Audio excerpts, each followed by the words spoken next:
سعودی عرب میں Pakistani executive forum کے زیر اہتمام بزنس کانفرنس ہوئی، جس میں دنیا بھر میں مقیم پاکستانی کاروباری افراد کو پاکستان میں سرمایہ کاری کو فروغ دینے پر زور دیا گیا۔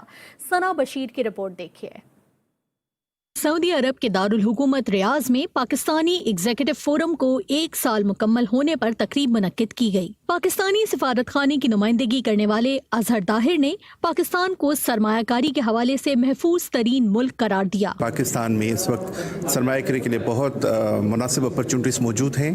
آپ کو اس کا علم ہوگا کہ ہم نے کافی سارے جو فری ٹریڈ ایریاز ہیں وہ ہم نے بنائے ہوئے ہیں، اور جس کے لیے ہمارے جو وزیر صاحب ہیں رزاق داؤد صاحب اور ہمارے عاطف بخاری صاحب اور جو ہمارے چاروں صوبوں کے چیف منسٹر صاحبان ہیں